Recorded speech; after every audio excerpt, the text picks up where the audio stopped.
Good morning. Myself Dr. Chetna Bisht, Associate Professor Economics from DBS PG College, Dehradun. Today I am going to discuss one most important theory of macroeconomics, that is the classical theory of income and employment. Basically अगर हम बात करते हैं classical theory of employment की, तो ये actual में जो अगर हम देखें तो एम्प्लॉयमेंट की थ्योरी नहीं थी, बिकॉज क्लासिकल जो थ्योरी है वो जो हम बात करते हैं क्लासिकल इकोनॉमिस्ट की, तो वो बेसिकली ये मानते थे कि इकोनॉमी में जो है वो फुल एम्प्लॉयमेंट एग्जिस्ट करती है। तो ऑब्वियस है कि जब फुल एम्प्लॉयमेंट एग्जिस्ट करता है तो दैट मीन्स अनएम्प्लॉयमेंट है ही नहीं, तो इस वजह से उन्होंने एम्प्लॉयमेंट की कोई थ्योरी नहीं दी। बट जो वेरियस क्लासिकल इकोनॉमिस्ट हैं उनके जो व्यूज़ हैं, हम उनको एक कंपाइल करके एक जो एम्प्लॉयमेंट जो थ्योरी है उसको बनाते हैं। तो बेसिकली अगर हम देखते हैं, जो आपका क्लासिकल इकोनॉमिस्ट थे वो बिलीव करते थे existence of full employment in the economy. For them, full employment was a normal situation and any deviation from this regarded as something abnormal. Means उनका मानना था कि जैसे हम कहते हैं नॉर्मल सिचुएशन, तो नॉर्मल सिचुएशन जो है वो फुल एम्प्लॉयमेंट की है, और अब नॉर्मल सिचुएशन मानते थे वो अनएम्प्लॉयमेंट को। तो बेसिकली अगर हम बात करते हैं तो जो क्लासिकल इकोनॉमी है, इकोनॉमिस्ट है या क्लासिकल थ्योरी ऑफ एम्प्लॉयमेंट है, उनका मानना था कि आपका इनवॉलेंट्री अनएम्प्लॉयमेंट इकोनॉमी में होती ही नहीं है। इनवॉलेंट्री मीन्स जिसे हम हिंदी में कहते हैं अनैच्छिक बेरोजगारी। बेरोजगारी दो तरह से होती है, एक होती है ऐच्छिक बेरोजगारी और एक होती है अनैच्छिक। इनवॉलेंट्री अनएम्प्लॉयमेंट बेसिकली वो है कि जिसमें जो वर्कर्स है वो एग्जिस्टिंग वेज लेवल पे जो है आप जो करते हैं काम करने के लिए तैयार रहते हैं। वॉलेंट्री अनएम्प्लॉयमेंट मीन्स जिसमें वो एग्जिस्टिंग वेज लेवल जो है उसमें वो काम करने के लिए तैयार नहीं है। तो क्लासिकल इकोनॉमिस्ट का मानना था कि वो अगर फुल एम्प्लॉयमेंट है तो उस पॉइंट में आपका वॉलेंट्री अनएम्प्लॉयमेंट और फ्रिक्शनल अनएम्प्लॉयमेंट जो है वो रह सकता है। फ्रिक्शनल अनएम्प्लॉयमेंट बेसिकली क्या है कि जैसे मान लो आपके पास आप ज़्यादा स्किल्ड आपके पास है और आपको लग रहा है नहीं ये जॉब आपके लायक नहीं है, तो आप वो जॉब नहीं करते हैं, और तब तक आप एक गैप रहता है, आपको जॉब ढूंढने में, आपको मिलने में टाइम लगता है। तो वो टाइम पीरियड जो है, क्योंकि अल्टीमेटली आपको जॉब मिल जाएगी बिकॉज आपके पास स्किल है, तो उनका मानना था कि जो फुल एम्प्लॉयमेंट है उसमें वॉलेंट्री अनएम्प्लॉयमेंट और फ्रिक्शनल अनएम्प्लॉयमेंट दोनों मौजूद रहते हैं। तो आप अगर हम बात करते हैं कि आपका फुल एम्प्लॉयमेंट का मतलब क्या है, फुल एम्प्लॉयमेंट का मतलब है एब्सेंस ऑफ इनवॉलेंट्री अनएम्प्लॉयमेंट, यानी आपकी ऐच्छिक जो अगर हम बात करते हैं अनैच्छिक बेरोजगारी जो है वो पूर्ण रोजगार में नहीं पाई, यानी अगर आपकी इच्छा है रोजगार करने की, आपके पास रोजगार रहता है। तो ये आपका जो है क्लासिकल थ्योरी ऑफ एम्प्लॉयमेंट जो है मेन, कि आपका फुल एम्प्लॉयमेंट रहता है इकोनॉमी में। और इसके लिए अगर हम बात करते हैं तो जो इम्पॉर्टेंट है वो है आपका classical theory of employment and output is based on the following two basic notions. First है says laws of market, which says supply creates its own demand, और दूसरा है वेज प्राइस फ्लेक्सिबिलिटी, यानी आपका जैसे हम कहते हैं कीमत मजदूर लोचीलता, और supply creates its own demand को हम कहते हैं पूर्ति अपनी मांग स्वयं उत्पन्न करती है। तो बेसिकली इस थ्योरी को डिस्कस करने से पहले हम इसके कुछ अजम्पशंस जो हैं उनको लेते हैं पहले, कि मतलब आपका जो सिद्धांत है ये कुछ मान्यताओं पर आधारित है। पहला है आपका there is the existence of full employment, means वो ये मान के चलते थे कि अर्थव्यवस्था में जो है पूर्ण रोजगार रहता है। Second, there is a laissez capitalist economy without government interference. अगर हम देखते हैं क्लासिकल इकोनॉमिस्ट जो है वो फ्री इकोनॉमी पे बिलीव करते थे। फ्री इकोनॉमी मीन्स किसी भी तरह का कोई भी गवर्नमेंट इंटरफेरेंस नहीं होगा। गवर्नमेंट इंटरफेरेंस जैसे कि अगर मैं एग्जांपल लेती हूँ, अगर हम एम्प्लॉयमेंट थ्योरी बात कर रहे हैं, आज की डेट में अगर आप जैसे जो वेजेस डिसाइड होती हैं वो मिनिमम वेज एक्ट के थ्रू, कि आपको न्यूनतम इतनी मजदूरी देनी है, बट मार्केट डिटर्मिनेशन नहीं होता है वो, यानी मार्केट में डिमांड और सप्लाई फोर्सेस जो लेबर की हैं वो उस वेज रेट को डिटरमाइन नहीं कर रही हैं।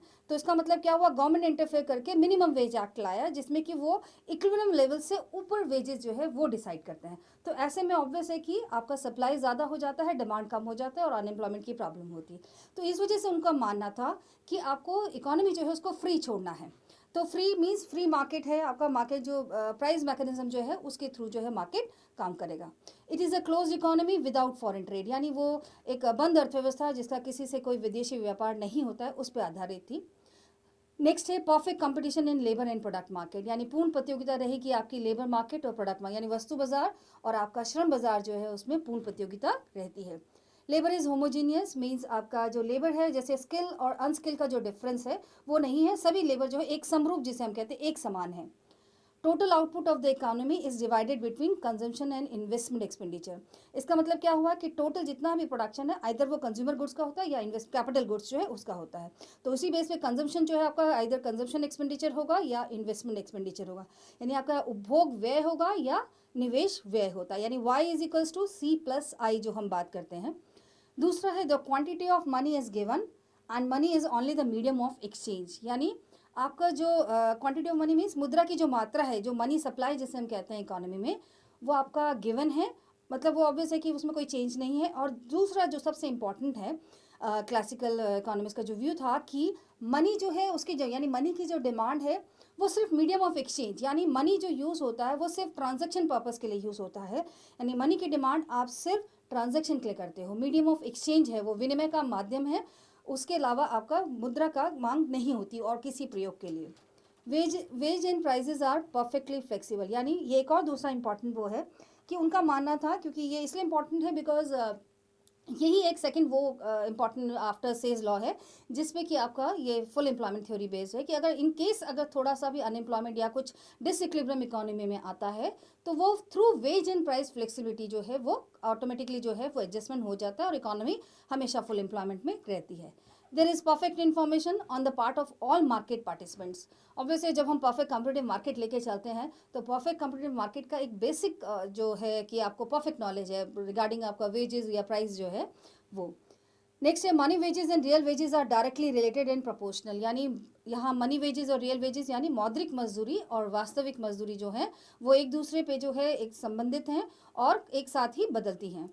Saving are automatically invested and equality between the two is brought about by the rate of interest, यानी जो सेविंग है जितना भी इकोनॉमी में सेविंग होता है वो ऑटोमेटिकली जो है वो इन्वेस्टमेंट में कन्वर्ट हो जाता है, that means S is equals to I. और इसके लिए जो इंपॉर्टेंट फैक्टर जिस जो इनके बीच में इक्वालिटी लाता है वो है रेट ऑफ इंटरेस्ट, यानी ब्याज की दर। Capital stock and technical knowledge are given, यानी आपका जो पूंजी का स्टॉक है और जो तकनीकी ज्ञान है वो दिया हुआ है, ऑब्वियसली इसका मतलब होता है वो स्थिर है, हम उसको कांस्टेंट लेके चलते हैं। दूसरा है the law of diminishing returns operates in production, यानी आपका जो घटते प्रतिफल का जो नियम है वो उत्पादन पे लागू है। घटते प्रतिफल का नियम बेसिकली क्या था कि आप जैसे जैसे आप प्रोडक्शन इंक्रीज करते हो तो हर एक मार्जिनल जो फैक्टर आप यूज़ करते हो प्रोडक्शन में उसका जो प्रोडक्टिविटी है वो डिक्लाइन करती रहती है। तो ये आपका जो है हम इसमें क्या बात कर रहे हैं कि लॉ ऑफ डिमिनिशिंग, यानी जैसे जैसे आप प्रोडक्शन इंक्रीज कर रहे हो हर जो नेक्स्ट फैक्टर है उसका जो प्रोडक्टिविटी है वो प्रीवियस फैक्टर के कंपैरिजन यानी मार्जिनल फैक्टर का जो प्रोडक्टिविटी है वो डिक्लाइन कर रहा है। लास्ट इसमें it assumes long run means आपका ये एक दीर्घकालीन सिद्धांत है, यानी ये दीर्घकाल में लागू होता है, यानी लॉन्ग रन में आपका जो है ये थ्योरी एप्लीकेबल है। तो ऑब्वियस है कि given these assumption the determination of output and employment in the classical theory occurs in labour good capital and money market in the economy. और सबसे important each market involves a built in equilibrium mechanism to ensure full employment in the economy, means हर एक मार्केट जो है वो automatically जो है वो एडजस्टमेंट होता है फ्रीली, अगर आप उनको जो डिमांड फोर्सेस हैं सप्लाई फोर्सेस हैं उनको आप अगर काम करने देते हो। तो इसमें हम जो है ये इकोनॉमी में जो आपका इक्विलिब्रियम आता है वेरियस मार्केट में तो उसको हम डिस्कस करेंगे। सबसे पहले हम लेते हैं आपका लेबर मार्केट इक्विलिब्रियम और इसी में हम आउटपुट जो है उसको भी लेंगे।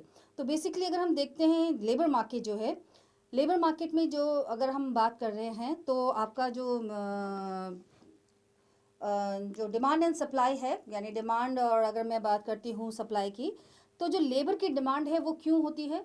लेबर की डिमांड इसलिए होती है बिकॉज आपका उसमें वो प्रोडक्टिविटी जनरेट करती है, यानी आपका प्रोडक्शन में वो कंट्रीब्यूट करता है। तो कोई भी प्रोड्यूसर किसी भी फैक्टर को इसलिए देता है बिकॉज वो प्रोडक्टिविटी जनरेट करता है, तो ऑब्वियस है। लेकिन यहाँ पे भी हमने बोला कि law of diminishing return applicable है, तो ऑब्वियस है कि जैसे जैसे आप लेबर जो है सप्लाई वो इंक्रीज करते जाते हो तो उसकी प्रोडक्टिविटी जो है वो डिक्लाइन करती रहती है। तो इसका मतलब क्या हुआ कि आपका जो लेबर है उसका जो डिमांड है वो ऑब्वियस है कि अगर हम बात करते हैं डाउनवर्ड स्लोपिंग जो है वो होता है। इसको मैं आपको अच्छे से इसमें समझाती हूँ, ठीक है। इसमें हम पहले एक डायग्राम बनाएंगे।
यहाँ पे पहले मैं आपको आउटपुट जो है उसके बारे में बताती हूँ।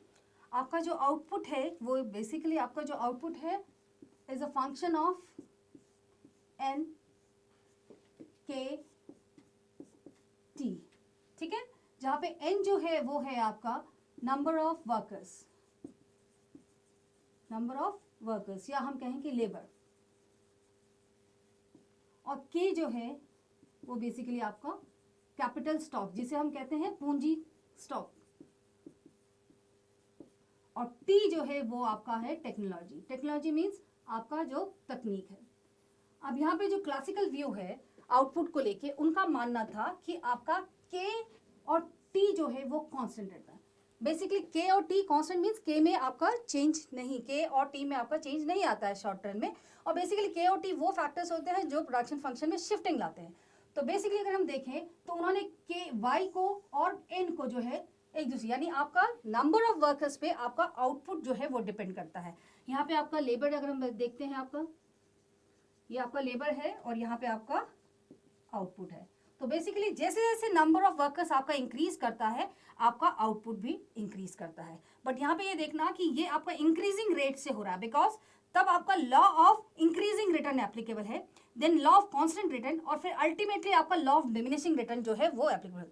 तो उसी हिसाब से इन्होंने आउटपुट एनएफ जो है वो आपका फुल एम्प्लॉयमेंट लेवल पे आपका जो आउटपुट है, यानी आपका एनएफ क्या है, आपका नंबर ऑफ वर्कर्स, ये फुल एम्प्लॉयमेंट लेवल जो है वो बता रहा है। तो ऑब्वियस है कि इसका मतलब क्या हुआ, आउटपुट जो है वो किस पर डिपेंड करता है, आपका नंबर ऑफ वर्कर्स में। जैसे जैसे आप नंबर ऑफ वर्कर्स इंक्रीज करते हैं आउटपुट जो है वो इंक्रीज करता है, विद पहले increasing then constant then diminishing rate. और इसी उसमें अगर हमने बोला कि ये एनएफ जो है वो हमें कहाँ से मिला, वो हमें मिला through labour market. Labour market means आपका demand, demand for labour and S for supply of labour. यहाँ पे मैंने एमपी लिखा है बिकॉज ये आपका जैसे जैसे मार्जिनल प्रोडक्टिविटी क्या बताता है, आप जैसे जैसे वर्कर्स आप इंक्रीज करते रहते हो उनकी प्रोडक्टिविटी डिक्लाइन करती रहती है। तो एक प्रोड्यूसर जो है वो आपको कहाँ तक देता है मजदूरी, जहाँ तक आपका जितनी आपकी उत्पादकता है, यानी आपको वो वेजेस किसके बराबर देगा, मार्जिनल प्रोडक्टिविटी के बराबर। और वो आपको कहाँ तक जो है वो जो लेबर है उसको, वर्कर्स को कहाँ तक लगाएगा, जहाँ तक उसका MPL जो है यानी मार्जिनल प्रोडक्टिविटी ऑफ लेबर जो है वो आपके रियल वेजेस के बराबर हो जाए। यहाँ पे रियल वेजेस को मैं समझाना चाहूँगी। वाई जो है, डब्ल्यू अगर हम बात करते हैं, ये आपका मनी वेज है। मनी वेज मीन्स आपका मुद्रा मजदूरी जिसे हम कहते हैं, और पी है आपका प्राइस लेवल यानी कीमत स्तर। तो बेसिकली W/P होता है, जब आप प्राइस लेवल को कंसिडर करते हो तो वो आपका रियल वेजेस आ जाता है।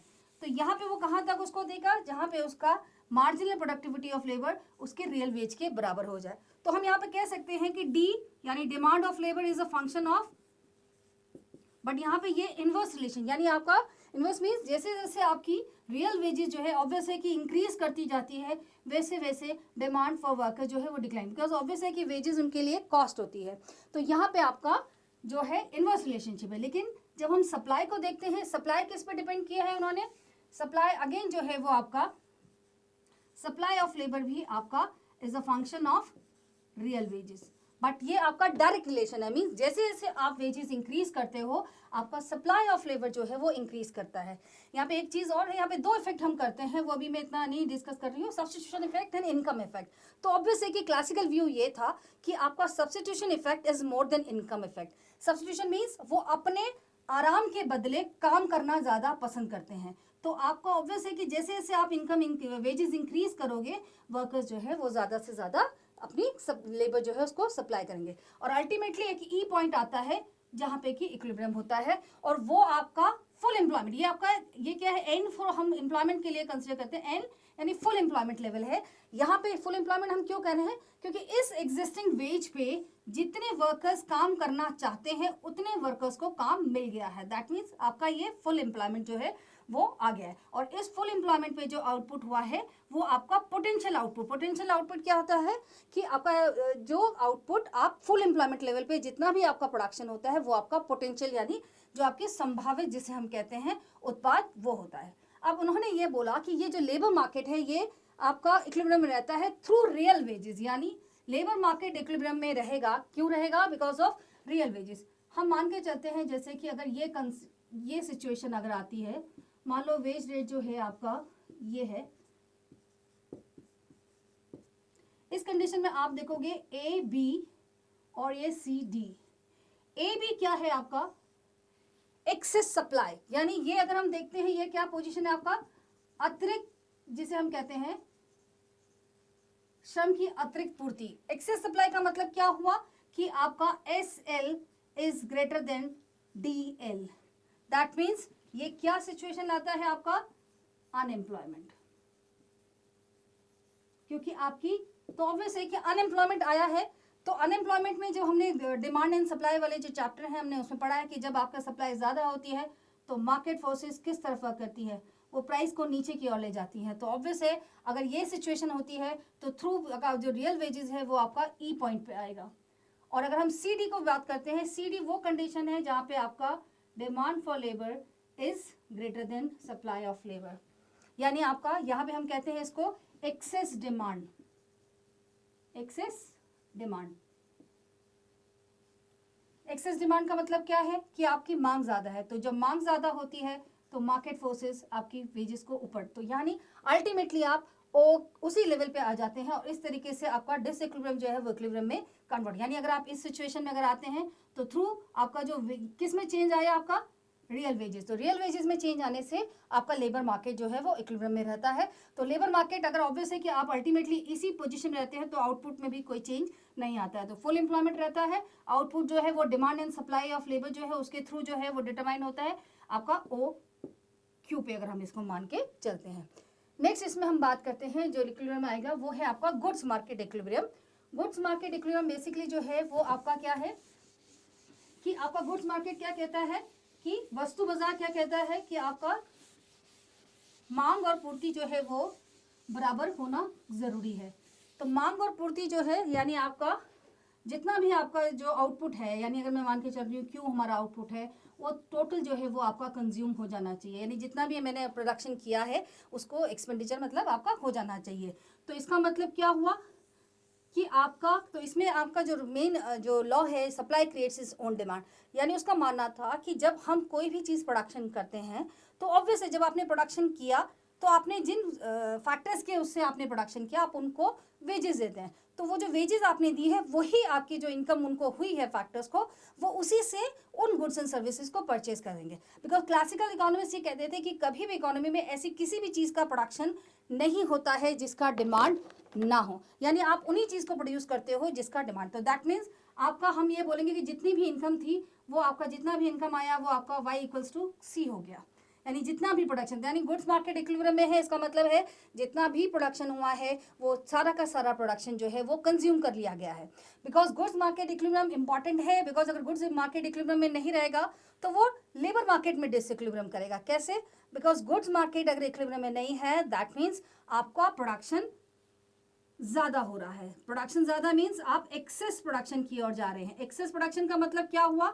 आपका प्रॉब्लम ऑफ अनएम्प्लॉयमेंट, क्योंकि अगर एक्सेस प्रोडक्शन है तो इसका मतलब क्या हुआ कि जो प्रोड्यूसर है उसके पास काफ़ी सरप्लस में जो है वो जो प्रोडक्शन है वो रखा हुआ है, तो जब अतिरिक्त उत्पादन होगा तो वो क्या कोशिश करेगा उत्पादक कि वो जो वर्कर्स है कुछ वर्कर्स को बाहर निकालेगा, तो ऑब्वियस है कि ऐसे में अनएम्प्लॉयमेंट की प्रॉब्लम आती है। तो गुड्स मार्केट जो गुड्स मार्केट में इक्विलिब्रियम क्यों रहता है?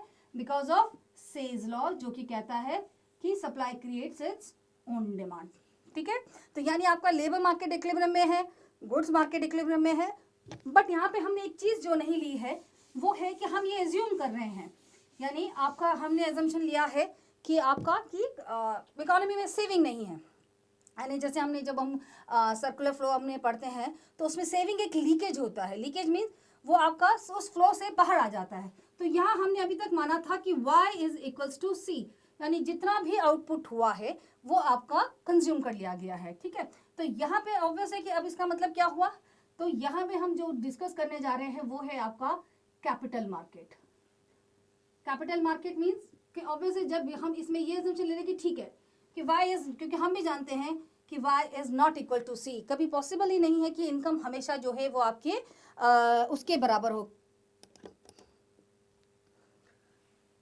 कंजम्पशन की। तो ऑब्वियस है कि y is not equals to c, that means y is equals to c plus s, यानी आपका आय जो है वो आपके उपभोग और बचत के बराबर होती है। S फॉर S क्या है यहाँ पे? सेविंग। यानी आपका जिसे हम कहते हैं बचत, और आपका सी है आपका कंजम्पशन। कंजम्पशन मतलब आपका जो आपने उपभोग किया। इससे पहले हमने जो लेके चल रहे थे वो लेके चल रहे थे हम कि आपका y हमेशा c के बराबर होता है जब supply creates its own demand. But ये क्लासिकल इकोनॉमिस्ट भी जानते थे कि नहीं, कभी कभी ऐसा हो सकता है कि y इक्वल्स टू c ना हो। तो उस कंडीशन में c नहीं हुआ तो क्या हुआ, आप अपनी इनकम, जैसे मेरे पास 100 रुपए है, इधर मैं उसको 80 रुपए मैंने खर्च कर दिया, तो 20 रुपए बचे, तो वो क्या करूंगी मैं, उस 20 रुपए को मैं सेव कर लूंगी। तो उनका मानना था कि ये 20 जो है अगर ये सेविंग है तो ये लीकेज है। दैट मीन्स आपका डिमांड जो है वो डिफिशियंसी हो गई है 20 की। बिकॉज अगर आप डिमांड डिफिशियंसी है, अगर मांग की कमी हो गई है, तो इसका मतलब है कि आपकी अति उत्पादन की समस्या हो जाएगी और आपका बेरोजगारी आ जाएगी। तो उन्होंने कहा नहीं, y equal to C plus S, but S is equals to always equals to I. I यानी आपका जिसे हम कहते हैं इन्वेस्टमेंट, इन्वेस्टमेंट, ठीक है, यानी निवेश जिसे हम कहते हैं। तो उनका मानना था कि आपका s यानी y equals to c plus S and s is equals to i, और ये जो i, s और i के बीच में इक्वालिटी आई है वो बेसिकली r की वजह से आई है। यानी s, उनका मानना था s is a function of r, i is a function of r, यानी इन दोनों तो s is equals to i जो है वो किसके थ्रू आई है, ब्याज की दर के माध्यम से। ब्याज की दर मतलब रेट ऑफ इंटरेस्ट, और रेट ऑफ इंटरेस्ट जो है वो कैपिटल मार्केट में जो है वो इक्विलिब्रियम लाता है। अब इसमें हम जो है एक और जो है डायग्राम बनाएंगे।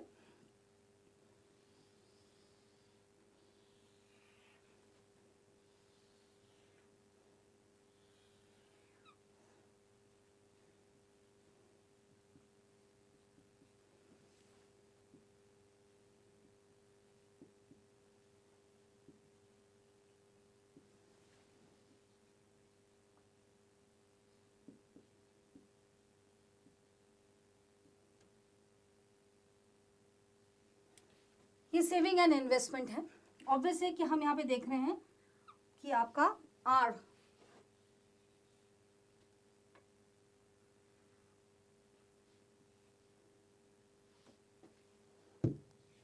यानी ओ आर इंटरेस्ट रेट पे आपका आई इक्वल्स टू, यानी ई पॉइंट पे आपका आई इक्वल्स टू एस है। यहाँ पे आई और इंटरेस्ट रेट, और अगर हम बात करते हैं इन्वेस्टमेंट की, तो आपका इन्वर्स रिलेशनशिप है, यानी नेगेटिव फंक्शन है आपका इन्वेस्टमेंट इंटरेस्ट रेट का। बिकॉज आपका जैसे जैसे इंटरेस्ट रेट बढ़ता है वैसे वैसे अगर हम बात करते हैं तो आपका इन्वेस्टमेंट कम होता जाता है। क्यों होता है, बिकॉज इंटरेस्ट रेट जो है वो कॉस्ट हो जाती है। तो कोई भी प्रोड्यूसर अगर उसे 10 की जगह 15% इंटरेस्ट में मिलेगा लोन, अगर वो इन्वेस्टमेंट के लिए जाता है, तो उसके लिए वो कॉस्ट ऑफ प्रोडक्शन में इंक्लूड होगा, जो कि तो ऐसे में उसके लिए यही सही रहेगा कि वो अभी उस समय लोन ना ले, वो वेट करता है जब तक इंटरेस्ट रेट, जैसे जैसे इंटरेस्ट रेट डाउन होता है इन्वेस्टमेंट की जो है डिमांड बढ़ती रहती है। वहीं सेविंग जो है वो ऑब्वियस है increasing function of interest rate, कि आप इंटरेस्ट रेट बढ़ाओगे तो आपका सेविंग जो है इंक्रीज होगी। बिकॉज ऑब्वियस है कि आपका वो सेविंग जो है, यानी एज अ कंज्यूमर जो एज अ जो है मैं अगर मांग करती हूँ, तो अगर मेरे पास 100 रुपीज़ है, अगर गवर्नमेंट मुझे 10 की जगह 15% इंटरेस्ट रेट देगी तो मैं ज़्यादा सेविंग करूँगी, बिकॉज मुझे 5% इंक्रीज मिल रहा है। तो ऑब्वियस है जैसे जैसे आप इंटरेस्ट रेट इंक्रीज करता है, सेविंग जो है वो इंक्रीज करती है, और इन्वेस्टमेंट जो है वो काम करता होता है, और अल्टीमेटली जो है वो आपका इक्विलिब्रियम होता है। तो उन्होंने बोला कि आपका S इक्वल्स टू आई है, दैट मीन्स कैपिटल मार्केट जो है इक्विलिब्रियम में है। अगर इन केस अगर ये सिचुएशन अगेन जैसे हमने लेबर मार्केट में किया था, वही हम यहाँ पे करते हैं कि अगर हम इस सिचुएशन में हैं कि R1 OR1 इंटरेस्ट रेट है, तो ऑब्वियस है कि इस सिचुएशन में आपका S is greater than I हो गया। S is greater than I मतलब आपका सप्लाई ज़्यादा हो गई है, यानी आपकी कैपिटल सप्लाई जो है अगर हम बात करते हैं वो आपका ज़्यादा हो गया है, और आपका कैपिटल की जो डिमांड है वो कम हो गई है।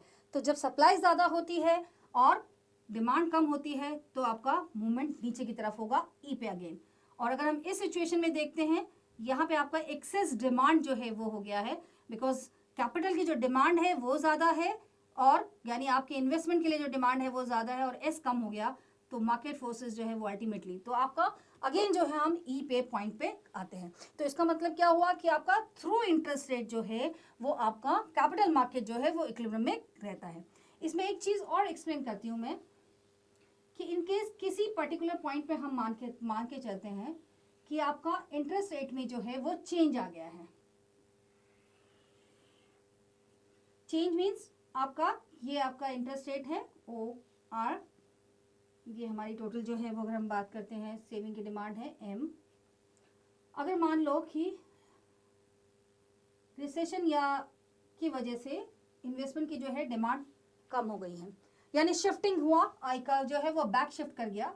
बैक शिफ्ट करने से ऑब्वियस है कि इस पर्टिकुलर रेट पे अगर हम बात करते हैं तो आपका सप्लाई जो है वो ज़्यादा है, तो आपका ये फोर्सेस जो है वो क्या करेंगे, आपको इंटरेस्ट रेट को नीचे के लिए। तो अल्टीमेटली जो है वो इंटरेस्ट रेट कहाँ पे डिसाइड होगा, इस पर्टिकुलर पॉइंट पे, यानी OR1 पे। यानी यहाँ पे OR1 अगर हम OR पे ही रहते हैं शिफ्टिंग होने के बाद, तो सप्लाई ज़्यादा है, डिमांड कम है, तो मार्केट फोर्सेस जो है वो क्या करेंगे, आपका इसको E से E1 पे हम आते हैं। आपका अगर हम बात करते हैं ये डिमांड जो है वो आपकी कम हो गई है, अगर हम इसमें बात कर रहे हैं इसको S ले लेते हैं और P ले लिया मैंने, ठीक है। अब इस पर्टिकुलर पॉइंट पे अगर आप देखोगे जब इंटरेस्ट रेट इतना हो जाता है तो अल्टीमेटली जो है वो आपका इस तरीके से इक्विलिब्रियम जो है वो होगा कि आपका जो चेंज अगर हम बात करते हैं वो आपका E से E1 पे आ जाता है। लेकिन यहाँ पे एक बात और ध्यान रखना कि जब आपका इंटरेस्ट रेट जो है वो आपका कम होता है तो इन्वेस्टमेंट डिमांड जो है वो इंक्रीज कर जाएगी। इन्वेस्टमेंट डिमांड इंक्रीज करने का मतलब क्या होता है, क्योंकि ऑब्वियस है कि आपका यहाँ से, यानी अगर मैं बात करती हूँ, अगर हम इस पे थे, आप देखोगे OP1, ठीक है, इस पर्टिकुलर में इन्वेस्टमेंट की डिमांड कितनी थी, OP1। जब आपका इंटरेस्ट रेट मार्केट फोर्सेस से दोबारा डिसाइड हुआ OR1, तो इन्वेस्टमेंट कितना बढ़ गया, OP। लेकिन यहाँ पे इस पर्टिकुलर यानी OR1 पे अगर मैं इंटरेस्ट रेट डिसाइड होती है तो इन्वेस्टमेंट इंक्रीज करता है कितना, P1 से P पे, ठीक है।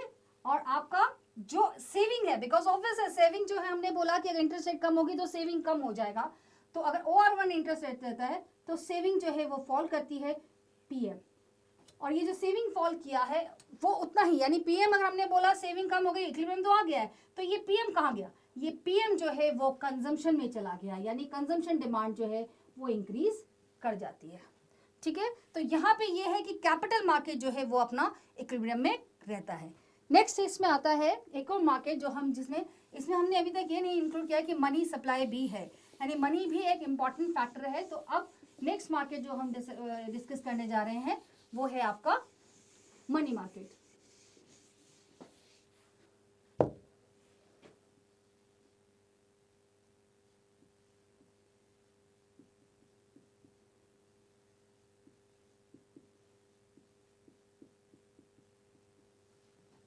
ठीक है, मनी मार्केट जो है बेसिकली क्या था आपका,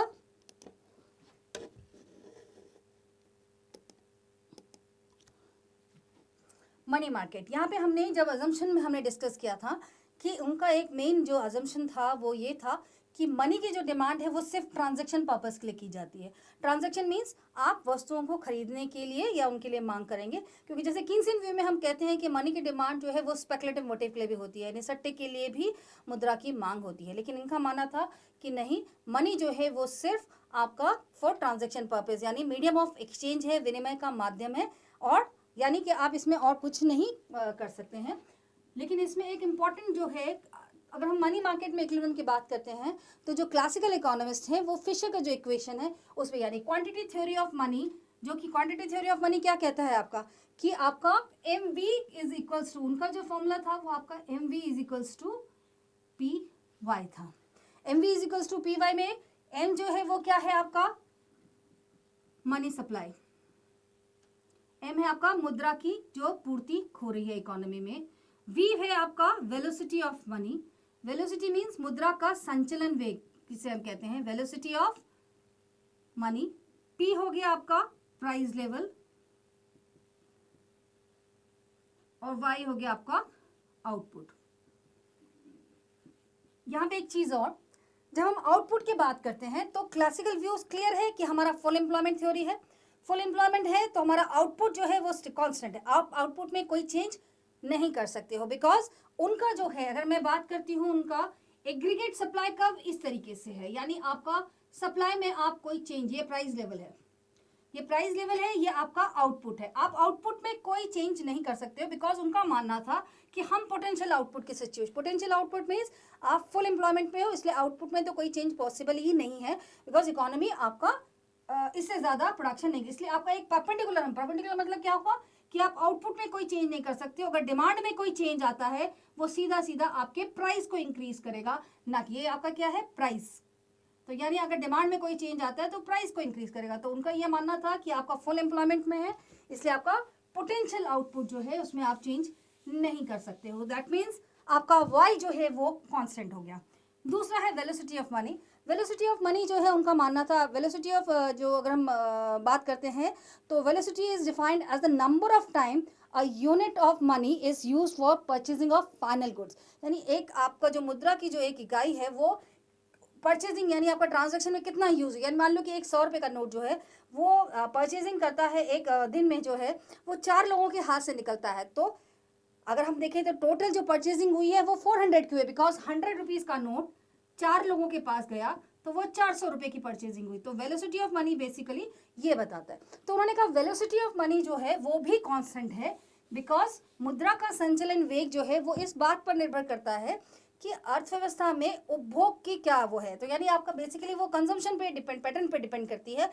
उन्होंने बोला कि कंजम्पशन पैटर्न जो है वो ज़्यादा चेंज नहीं होता है आसानी से इतनी जल्दी, यानी शॉर्ट रन में आपको उसमें इतने चेंजेस नहीं होते हैं। ऐसा नहीं है कि आज आपका उपभोग जो है वो कुछ और है और कल कुछ और है, यानी कंजम्पशन जो है उसमें चेंजेस आते हैं लेकिन इतना शॉर्ट रन में नहीं आते हैं। दैट मीन्स वेलोसिटी और वी यानी वी और वाई जो है, यानी अगर मैं इसमें बात करती हूँ ये आपका कांस्टेंट हो गया, ये आपका कांस्टेंट हो गया। दैट मीन्स उन्होंने किसको रिलेट किया, एम और पी, यानी उनका मानना था कि अगर आप मनी सप्लाई को डबल करते हो तो वो सीधा सीधा जो है वो पी को डबल कर देगी। यानी आपका यानी अगर आपने मुद्रा की पूर्ति को बढ़ाया तो वो सीधा सीधा कीमत स्तर को बढ़ाएगी, यानी अगर आपने इसको डबल किया तो कीमत भी आपकी डबल हो जाएगी, अगर आपने इसको हाफ किया तो कीमत भी आपकी हाफ हो जाएगी। तो इस तरह से उन्होंने इसको रिलेट किया और इस उसमें उन्होंने कहा कि मनी की सप्लाई से जो है आपका कोई इम्पैक्ट नहीं पड़ता है।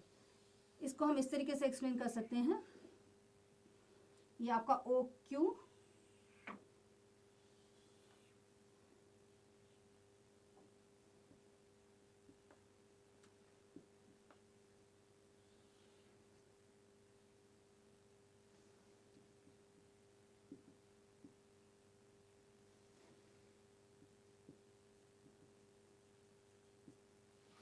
ये आपका प्राइस लेवल है, ये आउटपुट है जो कांस्टेंट है।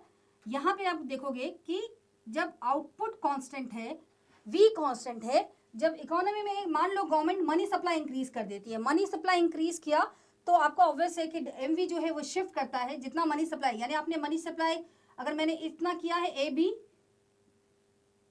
मैंने मनी सप्लाई इंक्रीज किया है, सेम अमाउंट में आपका प्राइस भी पी से P1 हो गया। दैट मीन्स आपका सप्लाई में, मनी सप्लाई में जो चेंज आता है उस, यानी मनी मार्केट आपका इक्विलिब्रियम में है, यानी अगर मनी मार्केट में सप्लाई में कोई भी चेंजेस लाई जाता है तो वो आउटपुट पे कोई इफेक्ट नहीं करेगा, वो आउटपुट पे इफेक्ट नहीं करता है। दैट मीन्स वो आपका प्राइस में इफेक्ट करता है।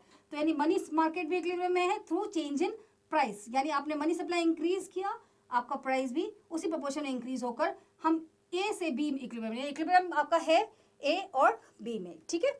नेक्स्ट इसमें अगर हम देखते हैं, यहाँ तक हुआ हमारा कि आपका labour market, capital market, money market और गुड्स मार्केट, यानी ये सब आपका इक्विलिब्रियम में है। दैट मीन्स आपका जिसे हम कहते हैं संतुलन में है। नेक्स्ट अगर इसमें हम कंप्लीट मॉडल जो है वो बनाते हैं,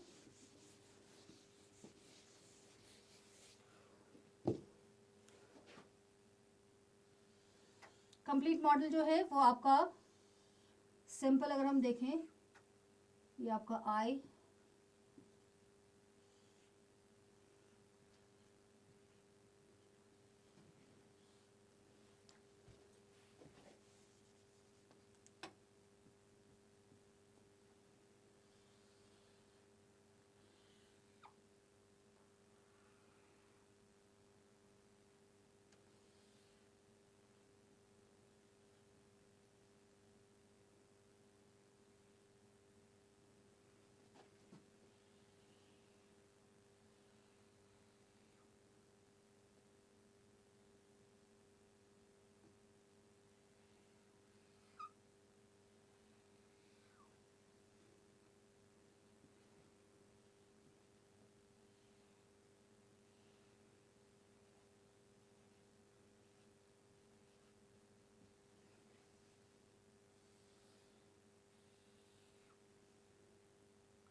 यानी पहला है आपका कैपिटल मार्केट इक्विलिब्रियम में अगर हम बात करते हैं आपका through interest rate saving is equals to investment है, इसका इनसे कोई लेना देना नहीं है। नेक्स्ट अगर हम इसमें आते हैं, आपका ये आउटपुट डिटर्मिनेशन जो हुआ है आपका OQ पे, आउटपुट डिटर्मिनेशन किसके थ्रू हुआ? Through labour market. Labour market में डिमांड फोर्सेस और सप्लाई फोर्सेस यानी डिमांड ऑफ लेबर और सप्लाई ऑफ लेबर के थ्रू जो है आपका इक्विलिब्रियम होता है, वही आपका यहाँ पे आपका आउटपुट जो है OQ और ये जो आउटपुट हुआ यही आपका अगर हम देखते हैं मनी मार्केट में गया OQ आउटपुट और OP, यानी आपका इस पॉइंट पे हम इक्विलिब्रियम में है और ये आपका बता रहा है मनी वेजेस, यानी ये मनी वेजेस है, ये आपका प्राइस लेवल है, तो ये रियल वेजेस जो है वो इक्विलिब्रियम में, यही रियल वेजेस जो है वो यहाँ पे इस मार्केट में आती है। ये जो एक हम बात करते हैं स्टैटिक, यानी स्टैटिक इसमें जिसमें कि आपका कैपिटल मार्केट इक्विलिब्रियम में है, लेबर मार्केट इक्विलिब्रियम में है, गुड्स मार्केट में आपका जो आउटपुट जो है वो डिसाइड हुआ है और ये आपका मनी मार्केट इक्विलिब्रियम है। लेकिन प्रॉब्लम ये है कि अगर मान लो कि कोई चेंजेस आते हैं, यानी अगर हम इसमें ये करते हैं कि आपका गवर्नमेंट ने जो है वो एग्रीगेट डिमांड को जो है चेंज किया, या गवर्नमेंट ने किया या ऑटोमेटिकली जो है वो आपका एग्रीगेट डिमांड जो है उसमें चेंज होता है। एग्रीगेट डिमांड में चेंज होने का मतलब क्या हुआ कि आपका इकोनॉमी पे उससे क्या इफेक्ट पड़ता है। यहाँ पे अगर हम बात करते हैं ये आएगा आपका जो सबसे इम्पोर्टेंट है वो है वेज प्राइस फ्लेक्सिबिलिटी।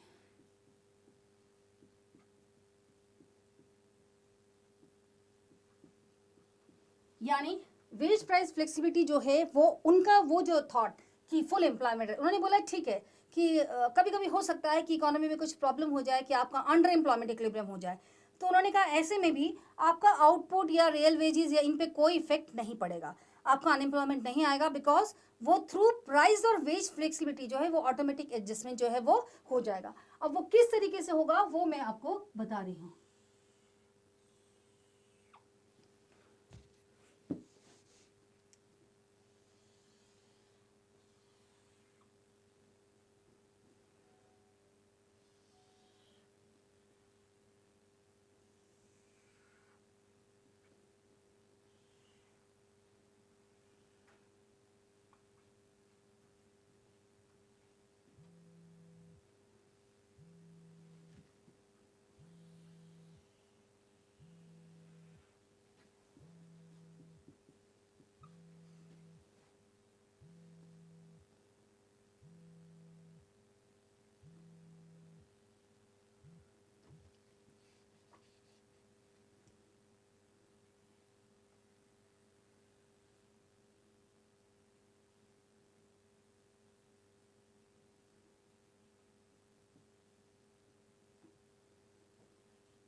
ये आपका एग्रीगेट डिमांड और एंड एग्रीगेट एस है, और इसी आउटपुट को अगर मैं ये जो आउटपुट हमें मिला है इसी को मैं आगे लेके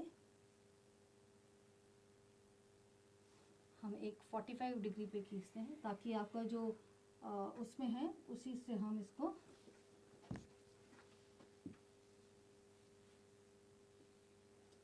थोड़ा सा स्ट्रेट करेंगे इसमें।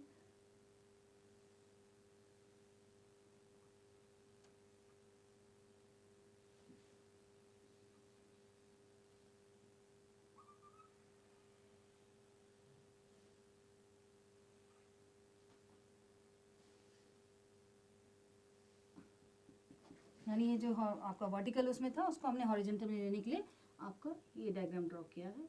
यानी ये आउटपुट जो है वही सेम है आउटपुट जो आपका यहाँ पे हुआ, और इसी से हमें ऊपर जो है आउटपुट YF मिला है। ये अभी स्टैटिक उसमें है। अब हम मान के चलते हैं कि आपका दो कंडीशन होती हैं, इधर AD में चेंज आपका डिक्रीज होता है एग्रीगेट डिमांड में या आपका इंक्रीज होता है।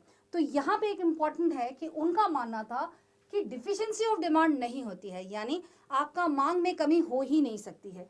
इन केस हम मान के चलते हैं कि मांग में कमी हो गई है, मांग में कमी होने का मतलब है आपका वो बैक शिफ्ट करता है, ठीक है, यानी हमने बोला कि इकोनॉमी में मनी सप्लाई कम हो गई, जिसकी वजह से आपका एडी जो है वो शिफ्ट कर गया। एडी शिफ्ट करता है, ये आपका प्राइस लेवल है। यहाँ पे इसको समझना बहुत जरूरी है कि वेज प्राइस फ्लेक्सिबिलिटी है क्या। अगर मान लो कि एडी में चेंज आया, दैट मीन्स आपका एडी डिफिशिएंसी ऑफ डिमांड हो गई, डिफिशिएंसी डिमांड हो गई। सप्लाई में हम कोई चेंज नहीं कर रहे हैं, सप्लाई में कोई चेंज हो भी नहीं रहा है, सीधा ऑटोमेटिकली कि आपका क्या हुआ, यहाँ पे प्राइस यानी डिमांड शिफ्ट हुई, इक्विलिब्रियम जो है वो कहाँ से कहाँ गया, ई से E1 पे आया। E1 पे आने पे प्राइस जो है वो कम हो गया, यानी OP से वो OP1 पे हो गया। यानी अगर मैं इसको करूँ P0, ये P0 आपको जो हमारा जो रियल वेज डिसाइड हुआ है वो इसी P0 से डिसाइड हुआ है। अब ये OP1 यानी डिक्लाइन हुआ है प्राइस में। अगर प्राइस डिक्लाइन करता है तो ऑब्वियस सी बात है कि आपका रियल वेजेस जो है वो इंक्रीज कर गई है। रियल वेजेस इंक्रीज कर गई है, इसका मतलब क्या हुआ कि यहाँ पे हमको क्या मिलेगा, W0P1, बिकॉज आपका यहाँ पे प्राइस डिक्लाइन किया है। प्राइस डिक्लाइन करने का मतलब होता है रियल वेजेस बढ़ जाना। रियल वेजेस जो बढ़ी हैं तो ऑब्वियस है कि इस कंडीशन में आप देखोगे कि जो डिमांड है वो कम है और सप्लाई जो है वो ज्यादा है इस वेज पे। यानी आपका ये याद रखना कि नॉमिनल वेजेस में कोई चेंज नहीं आया, आपका नॉमिनल W0, बट यहाँ पे P0 से P1, ये P0 से P1 कैसे हुआ, ये जो हमको यहाँ पे चेंज आया। दैट मीन्स इसका मतलब क्या हुआ कि अब आपको वेजेस जो है वो कम, यानी नॉमिनल वेजेस जो है, अगर हम बात करते हैं मनी वेजेस जो है उसको, क्योंकि यहाँ पे उनको loss, obviously as a producer उसको लॉस हो रहा है, बट वो कब तक बेयर करेगा, अल्टीमेटली एक पोजीशन आएगी जब उसको कि वेजेस को कम करना पड़ेगा। तो यहाँ पे वो जब वेजेस कम करता है तो हम मान के चलते हैं कि वो W1 पे आता है। दैट मीन्स इस सिचुएशन में अगर मैं देखूं तो आपका वेज चेंज होकर W1 हो जाता है। W1 मीन्स आपका अगेन वो यहाँ से यहाँ पे आ गया, तो इक्विलिब्रियम है। यानी आपका अगर तुम देखोगे इसमें कि आपका वेजेस जो है वो जो रियल वेजेस है वो आपका हमने बोला, और ये कैसे हुआ मैं एक एग्जांपल से तुम्हें समझाती हूँ। मान लो W0P0 जो है हम मान के चल रहे हैं 4/2 है, दैट मीन्स आपका रियल वेज है वो 2 आया। ठीक है, W0P0 क्या है, W0 क्या है, नॉमिनल वेजेस क्या है, मैंने बोला 4 रुपए, प्राइस लेवल कितना है 2, तो अल्टीमेटली रियल वेज कितनी आई 2।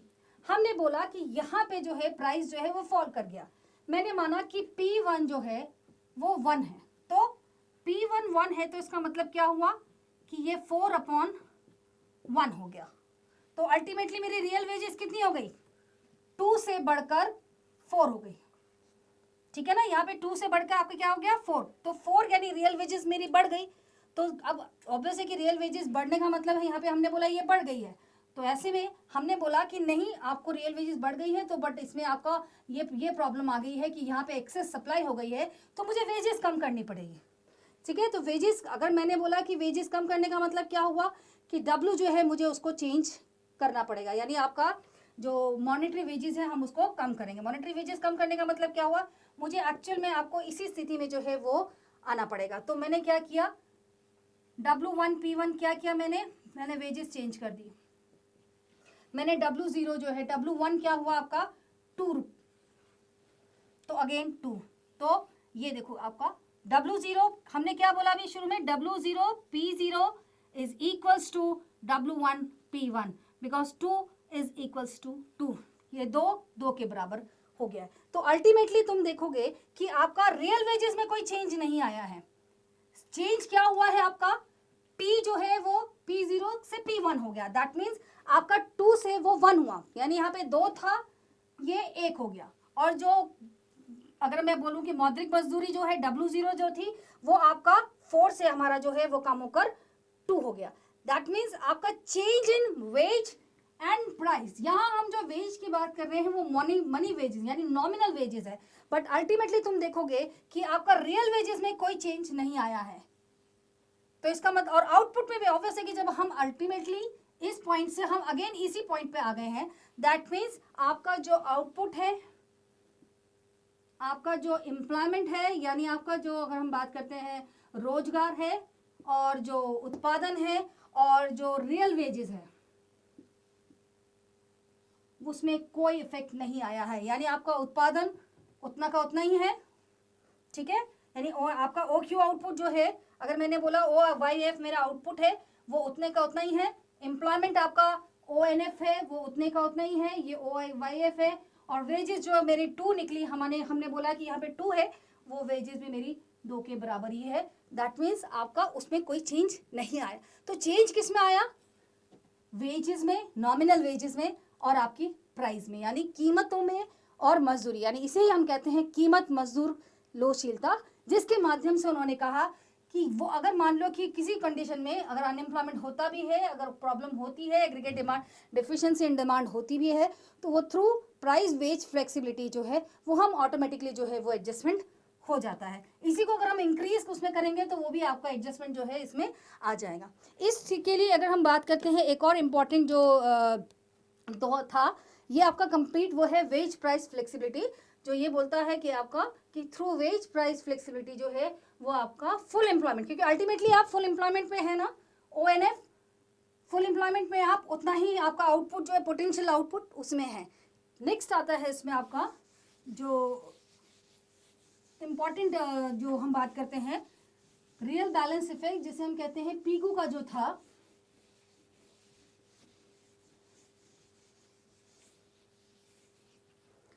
यानी हम इसे कहते हैं Pigou effect.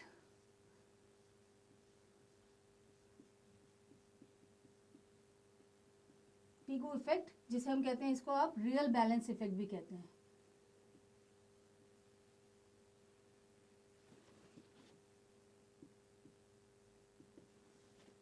Real balance effect basically आपका क्या है? वास्तविक शेष प्रभाव, जिसे कि हम कहेंगे, इसका फॉर्मूला था आपका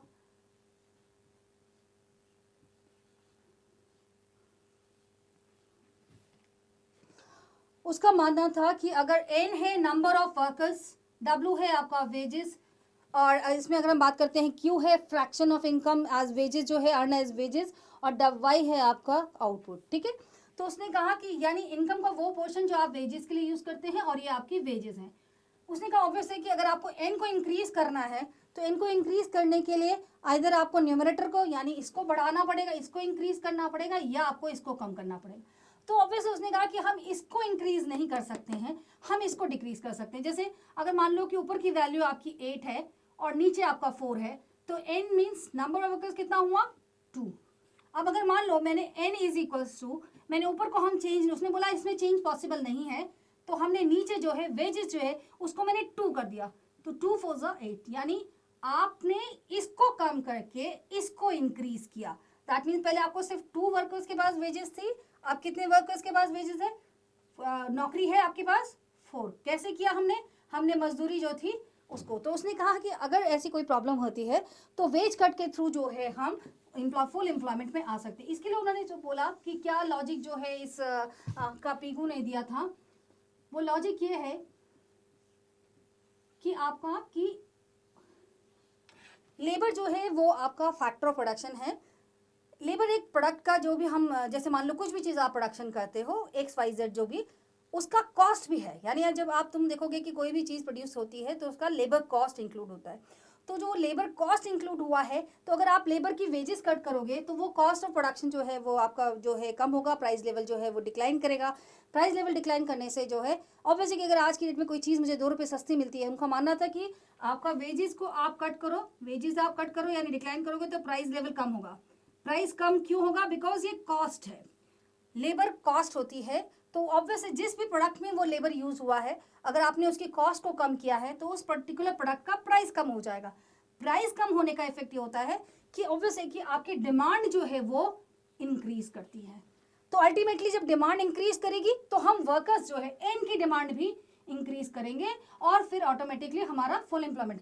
तो उनका मानना था कि फॉर अ शॉर्ट टर्म हम उनकी वेज कट करते हैं, तो उससे रियल बैलेंस इफेक्ट कि रियल बैलेंस मीन्स कि मेरे पास जो वास्तव में मान लो अगर प्राइस फॉल करता है, तो अगर आज जो 100 रुपये की वैल्यू है, अगर मान लो कि आज मेरे पास 100 रुपीज़ है और अचानक से इन्फ्लेशन जो है वो 5% कम हो जाता है, तो ऑब्वियसली उस 100 रुपीज़ की वैल्यू बढ़ गई। दैट मीन्स मेरे पास जो रियल बैलेंस जो वास्तव में मेरे पास पैसा था उसकी वैल्यू बढ़ गई। अगर वो वैल्यू बढ़ती है तो वो सीधे सीधे आपके कंजप्शन को इंक्रीज करती है। तो उनका यही मानना था कि अगर आप वेजेस कम करोगे तो कॉस्ट ऑफ प्रोडक्शन कम होगा, प्राइस कम होगा, जिससे मुझे जो आपका जो भी मेरे पास एसेट्स है उसका मनी वैल्यू जो है वो इंक्रीज करेगा उसका।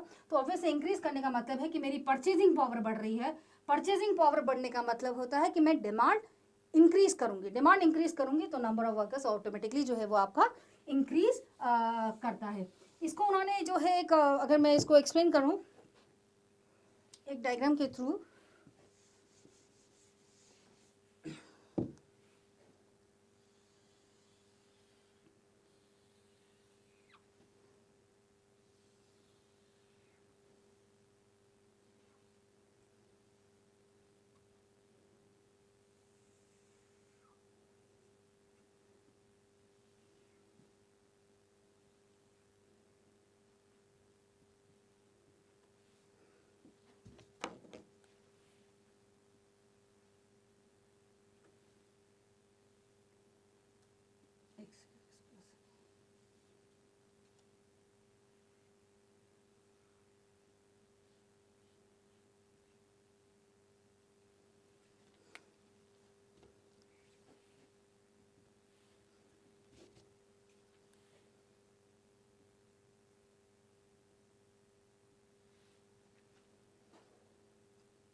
अगर हम देखते हैं कि डिमांड किसी वजह से कम हो जाती है D1L, डिमांड शिफ्ट करती है बैक, यानी आपकी डिमांड जो है वो वर्कर्स की कम हो गई है।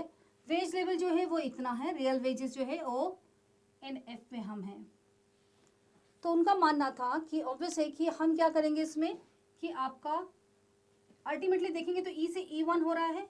E1 मतलब क्या हुआ कि आप उसकी अगर इक्विलिब्रियम जो है वो E पे नहीं होगा, E पे अगर हम देखते हैं तो आपका शॉर्टेज ऑफ जो है सप्लाई ज़्यादा है बट डिमांड कम है, तो ऑब्वियस है कि वो मार्केट फोर्सेस आपको E1 पे लाएंगी। E1 माने कि आपका वेज रेट जो है वो आपका कम हो गया है। प्राइस लेवल सेम है, सिर्फ आपका वेज लेवल यानी W0 P0 से हम W1 P0 पे जो है वो हम आते हैं। ये W0 P0 है, ये आपका W1 P1 है। तो ऑब्वियस है कि आपका अल्टीमेटली इक्विलिब्रियम जो है वो हम यहाँ पे आएंगे E1 पे। तो उनका मानना था कि अगर ये जो डिक्लाइन हुआ है वेजेस में, ये आपका प्राइस को फॉल करता है। प्राइस ऑब्वियस है कि कॉस्ट ऑफ प्रोडक्शन आपका जो है कम हो गया है, प्राइस बढ़ गया है, तो अल्टीमेटली जो है वो आप E से E1 पे no doubt for a short time period ले आओगे, क्योंकि आपका जैसे ही आप वर्कर्स के वेजेस कट करते हो उसके बाद प्राइस लेवल कम होगा तो डिमांड बढ़ेगी, डिमांड बढ़ेगी तो आपका किसकी डिमांड बढ़ेगी, प्रोडक्ट, क्योंकि ऑब्वियस है कि आपकी जो लेबर की डिमांड है वो एक डिराइव्ड डिमांड है। तो उसमें क्या होगा, प्रोडक्ट जो है, क्योंकि ऑब्वियसली जिस भी प्रोडक्ट में ये लेबर यूज हो रहा था जिसका वेज हमने कट किया, कॉस्ट ऑफ प्रोडक्शन कम होता है, तो अल्टीमेटली आपका जो कॉस्ट ऑफ प्रोडक्शन कम होने से डिमांड इंक्रीज होगी, उस पर्टिकुलर प्रोडक्ट की डिमांड इंक्रीज होगी, तो वो जो लेबर है जिसकी डिमांड कम हो गई थी वो इंक्रीज हो जाएगी, अल्टीमेटली आप ई पे आ जाओगे। तो ये आपका जो हम कंप्लीट जो मॉडल है आपका, जिसे हम कहते हैं classical model of income and employment, वो यही कहता है कि आपका कि इकोनॉमी में हमेशा फुल एम्प्लॉयमेंट रहता है, यानी फुल एम्प्लॉयमेंट एक नॉर्मल सिचुएशन है। और अगर मान लो कि थोड़ा बहुत अंडर एम्प्लॉयमेंट होता है तो वो थ्रू वेज प्राइस फ्लेक्सिबिलिटी, यानी दो चीज़ें बहुत इंपॉर्टेंट है। पहला है सेज लॉ जो क्लियरली बोलता है कि जितना भी प्रोडक्शन हुआ है वो सारा का सारा कंज्यूम कर लिया जाता है, और इसमें हम तीनों सारे मार्केट जो है उनको इक्विलिब्रियम में रखते हैं।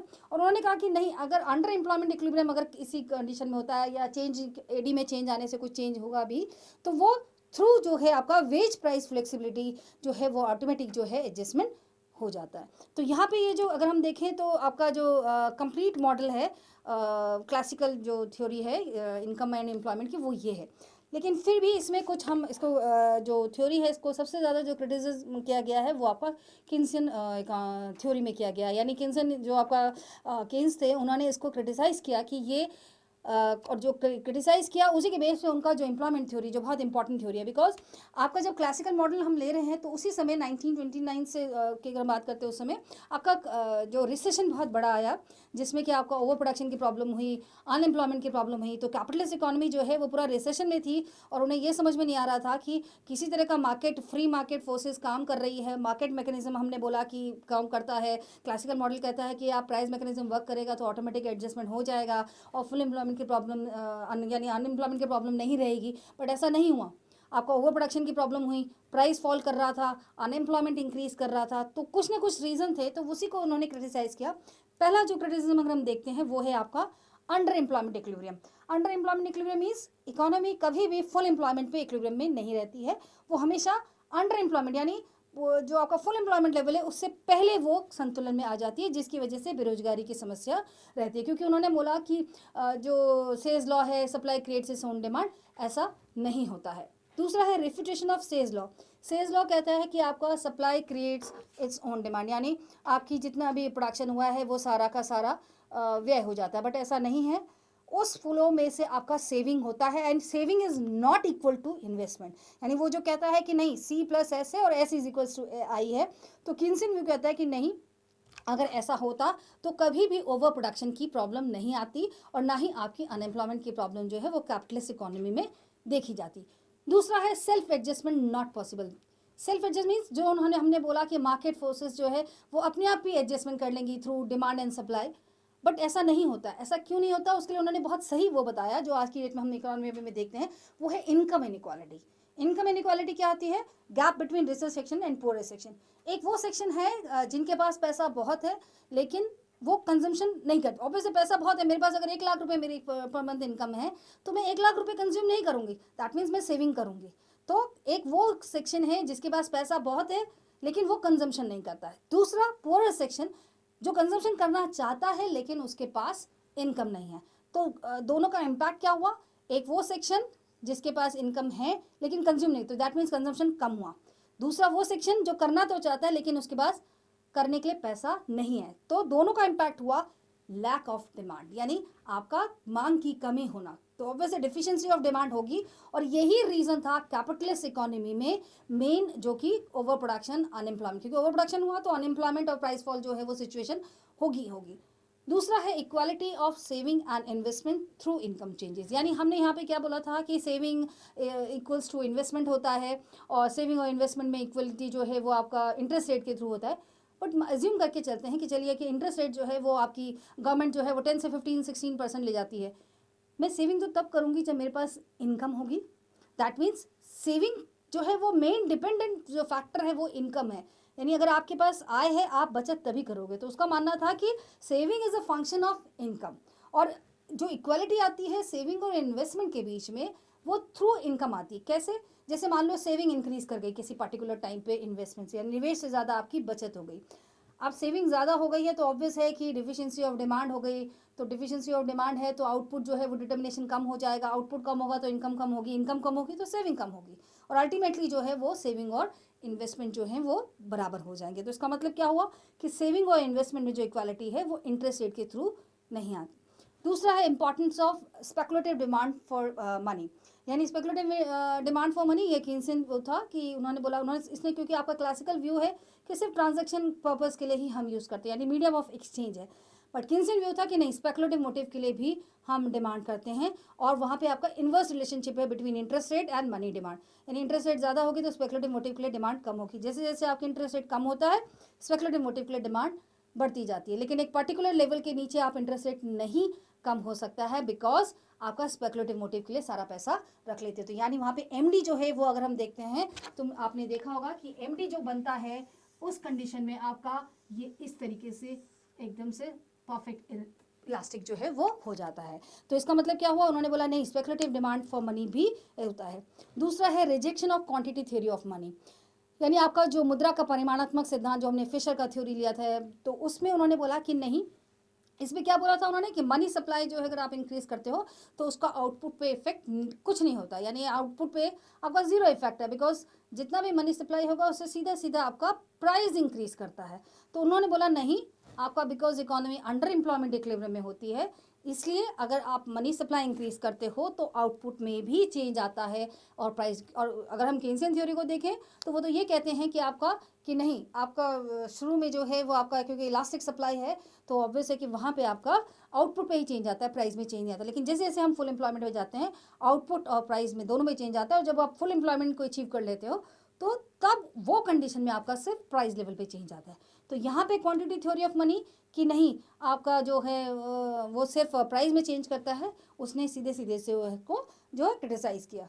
दूसरा है रेफ्यूटेशन ऑफ वेज कट, ये भी एक इम्पॉर्टेंट है। वेज कट का मतलब था, हमने बोला कि वेज कट करोगे तो कॉस्ट ऑफ प्रोडक्शन कम होगी, प्राइस लेवल कम होगा, डिमांड बढ़ेगी।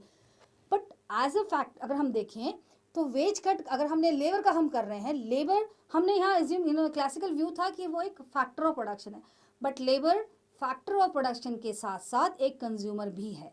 अगर आप उसकी वेजेस को कट करोगे, कॉस्ट तो ठीक है, फैक्टर के पॉइंट ऑफ व्यू से हमने बोला कि कॉस्ट एक पर्टिकुलर इंडस्ट्री के पॉइंट ऑफ व्यू से ये सही है, लेकिन अगर आप ओवरऑल इकोनॉमी के कंसेप्ट में अगर हम बात करते हैं तो अगर आप वेज कट करोगे तो वो सीधे सीधे उसकी इनकम को भी कम, यानी आज आप किसी को 100 रुपये मिलते हैं, आपने उसको बोला कि नहीं हम इसका 20 रुपये काट देते हैं, 80 रुपीज़ रखते हैं, तो जो फाइनल प्रोडक्ट होगा उसमें कॉस्ट में तो 20 रुपये कम हो जाएगा, तो सस्ती हो जाएगी, तो लोग मांगेंगे। लेकिन आपने जिसकी 20 रुपये कम किए उसकी इनकम भी तो 20 रुपये कम हुई, तो ऐसे में उसका जो कंजम्पशन है वो भी 20 रुपये कम हो गया। तो ओवरऑल अगर हम होल इकोनॉमी के कंसेप्ट से बात करेंगे तो आपका जो टोटल एग्रीगेट डिमांड है वो भी कम हो जाएगी। तो प्रॉब्लम तो वहीं के वहीं है। तो उन्होंने कहा वेज कट एक पर्टिकुलर इंडस्ट्री को में एम्प्लॉयमेंट की प्रॉब्लम को सॉल्व कर सकता है, होल इकोनॉमी में वो आपकी एग्रीगेट डिमांड को और भी कम कर देगा। दूसरा है no direct and proportional relation between money and real wages. किन्सन ने बोला कि हमने बोला कि मौद्रिक और वास्तविक मजदूरी एक साथ संबंधित है, प्रत्यक्ष संबंध है। उन्होंने बोला इस तरह का प्रत्यक्ष अनुपातिक संबंध उन दोनों के बीच में नहीं होता है। नेक्स्ट है आपका स्टेट इंटरवेंशन एसेंशियल, यानी ये एक इंपॉर्टेंट फैक्टर है कि राज्य का हस्तक्षेप आवश्यक है। राज्य का हस्तक्षेप मीन्स जैसे आज की डेट में हम देखते हैं आपका एक्सपेंडिचर करती है गवर्नमेंट, टैक्स लगाती है। तो उन्होंने कहा कि अगर स्टेट इंटरवेंशन एसेंशियल क्यों है, बिकॉज क्लासिकल थ्योरी फेल हुई। क्लासिकल थ्योरी फेल हुई दैट मीन्स मार्केट इकोनॉमी अपने आप में सर्वाइव नहीं कर सकती है, क्योंकि मार्केट फोर्सेस के थ्रू अगर फ्री मार्केट मूवमेंट होता, प्राइस मैकेनिज्म वर्क करता, तो ये प्रॉब्लम नहीं आती। यानी आपको गवर्नमेंट को कहीं ना कहीं वहाँ पे इंटरफेयर करना है, जिससे कि जो ये कंडीशन हुई है वो ना हो, और वो करेगी थ्रू फिस्कल पॉलिसी। नेक्स्ट है लॉन्ग रन एनालिसिस अनरियलिस्टिक, यानी आपकी जो दीर्घकाल, क्योंकि उसका मानना था कि in long run we all are dead, यानी हम दीर्घकाल में सब मर जाते हैं। तो उसने बोला ऐसी कोई थ्योरी की ज़रूरत नहीं है जो आपकी दीर्घकाल में लागू। हम वास्तव में आज प्रेजेंट में हैं, तो प्रेजेंट में जो थ्योरी हमारी चलती है, तो उसने आपका जो क्लासिक जो किन्सन थ्योरी जो दी उसने वो आपकी एक शॉर्ट रन थ्योरी दी, इसलिए उसने उसमें इनको जो अगर हम देखें क्लासिकल थ्योरी जो है इसको क्रिटिसाइज़ किया, और इसी के उसमें फिर उसने अपना जो मॉडल जो है वो लाया। Thank you.